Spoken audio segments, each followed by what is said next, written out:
ከ3 ቢሊዮን ብር በላይ የህዝብና የመንግስት ሀብት ከምዝበራ መታደጉን የአዲስ አበባ ከተማ አስተዳደር አስታውቋል። የአዲስ አበባ ከተማ አስተዳደር ከንቲባ አዳነች አቤቤ የከተማዋን የ6 ወራት የስራ አፈጻጸም ሪፖርት ለአስተዳደሩ ምክር ቤት ባቀረቡበት ወቅት በህግ የበላይነትን በማስከበር ሂደት 1382 የፍርድ ቤት መዝገቦች ለአስተዳደሩ እንዲወሰኑ በማድረግ የህዝብና የመንግስትን ሀብት ከምዝበራ ማዳን ተችሏል ብለዋል። በዚህ የክትትል ስራ 101 ቤቶች፣ 19 ሼዶችና 178 ሄክታር መሬት ህጋዊነታቸው ተረጋግጦ ወደ መንግስት ንብረትነት መመለሳቸውን ነው ከንቲባዋ የተናገሩት። ሪፖርተራችን ምስሌ ሀሺም ዝርዝር አላት። የአስተዳደሩ ምክር ቤት 5ኛ ዓመት የስራ ዘመን 2ኛ መደበኛ ጉባኤ የተካሄደ ሲሆን ከንቲባ አዳነች አቤቤ በጉባኤው የከተማዋን አስተዳደር የ6 ወራት አፈጻጸም ሪፖርት አቅርበዋል። ከንቲባዋ የከተማዋን ሰላምና ጸጥታ በተመለከተ ባቀረቡት ሪፖርት በከተማዋ ሰላማዊ እንቅስቃሴን ለማረጋገጥና የከተማዋን ውበት ለመጠበቅ በተከናወነ የተቀናጀ ዘመቻ ህገወጥ የመሬት ወረራ፣ ህገወጥ ግንባታ፣ የጎዳና ላይ ንግድና ህገወጥ እርድን የመከላከል ተግባር በስፋት መከናወኑን ገልጸዋል። በህግ የበላይነት ማስከበር ሂደት 1382 የፍርድ ቤት መዝገቦች ለአስተዳደሩ እንዲወሰኑ በማድረግ ከ3 ቢሊዮን ብር በላይ የሚገመት የህዝብና የመንግስት ሀብት ከምዝበራ ማዳን ተችሏል ያሉት ከንቲባዋ 101 ቤቶች፣ 19 ሼዶችና 178 ሄክታር መሬት ህጋዊነታቸው ተረጋግጦ ወደ መንግስት ንብረትነት መመለሳቸውን ተናግረዋል። በፍርድ ቤት ክርክር ከቀረቡ 4140 መዝገቦች ውስጥ በፍርድ ቤት ውሳኔ ካገኙ 1491 መዝገቦች 1491 መዝገቦች ሲሆኑ 1382ቱን ለአስተዳደሩ በማስወሰን የመንግስትና የህዝብ መብት ጥቅም በገንዘብ 3 ቢሊዮን ብር፣ በአይነት ደግሞ 101 ቤቶች፣ 19 ሼዶች፣ 178 ሄክታር መሬት ህጋዊነትን የማስከበር ስራ ተሰርቷል። የአገልግሎት አሰጣጥ ስርዓቱን ዲጂታላይዝ ለማድረግ በተሰራ ስራ 23 አዳዲስ አገልግሎቶች በቴክኖሎጂ የተደገፉ እንዲሆኑ የተደረገ መሆኑን የገለጹት ከንቲባዋ አሁን ላይ ከ370 በላይ አገልግሎቶች በዲጂታል መንገድ አገልግሎት እየተሰጠ መሆኑን ነው ያብራሩት። እንዲሁም በአገልግሎት አሰጣጥ ረገድ ግልጽ የቅሬታ ማቅረቢያ ስርዓት በመዘርጋቱ በብልሹ አሰራርና በሌብነት ተግባር ላይ የተሳተፉ ከ3000 በላይ ሰራተኞች ላይ አስተዳደራዊና ህጋዊ እርምጃ መወሰዱን አመልክተዋል። የአገልግሎት አሰጣጥ ስርዓቱን ዲጂታላይዝ ለማድረግ በተሰራው ስራ 23 አዳዲስ አገልግሎቶች በቴክኖሎጂ የተደገፉ እንዲሆኑ የተደረገ ሲሆን አሁን ላይም በአጠቃላይ 370 አገልግሎቶች በቴክኖሎጂ ታግዘው እንዲሰጡ ተደርጓል።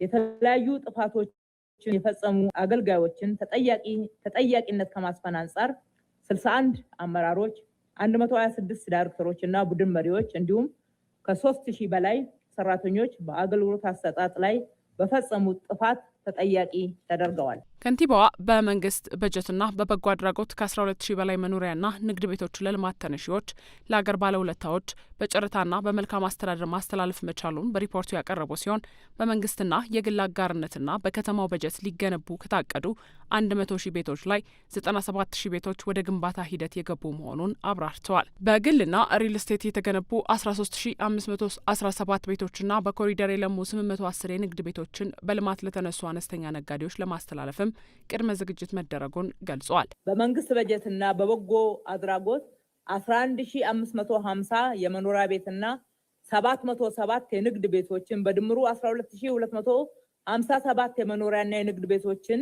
ለልማት ተነሺዎች፣ ለአገር ባለውለታዎች በጨረታና በመልካም አስተዳደር ታይቶ ሊተላለፍላቸው ለሚገባ አካላት በዚህ 6 ወር ውስጥ ማስተላለፍ ችለናል።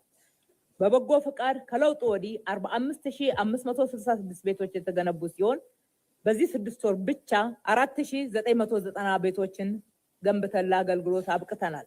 በመንግስትና የግል አጋርነት እንዲሁም በከተማው በጀት ሊገነቡ ከታቀዱ 100,000 ቤቶች ውስጥ 97,000 ቤቶች ወደ ግንባታ ሂደት የገቡ ሲሆን ሁሉንም በተያዘላቸው ጊዜ ገደብ ውስጥ ለማጠናቀቅ ዘርፈ ብዙ ርብርብ እያደረግን እንገኛለን። በግልና በሪል ስቴት የሚገነቡ ቤቶች ክንውን 13517 የተከናወነ ሲሆን በኮሪደር የለሙ 810 የንግድ ቤቶችን በልማት ለተነሱ አነስተኛ ነጋዴዎች ለማስተላለፍ አሁንም ቅድመ ዝግጅት ተደርጓል። በ67 የጤና ተቋማት የጤና መረጃ አያያዝ ስርዓት ሙሉ ለሙሉ ወረቀት አልባ ሆኗል ያሉት ከንቲባ አዳነች አቤቤ በ3 ዋና ዋና ሪፈራል ሆስፒታሎች ላይ በተደረገ መልሶ ማልማት ስራ ሁሉም ሆስፒታሎች ራሳቸው ኦክሲጅን እንዲያመርቱ ማድረግ መቻሉን ነው የገለጹት። አክለውም ዘለቂታዊ የስራ ዕድል በመፍጠርና የምግብ ዋስትና እጦትን ከመከላከል አኳያ ከ195 ሺህ በላይ ለሚሆኑ ዜጎች ቋሚ የስራ ዕድል መፍጠር መቻሉን ነው ያብራሩት። ለ178,500 ነዋሪዎቻችን የስራ ዕድል ለመፍጠር በእቅድ የተያዘ ሲሆን 195,112 ከእቅድ በላይ ቋሚ የስራ ዕድል መፍጠር ተችሏል።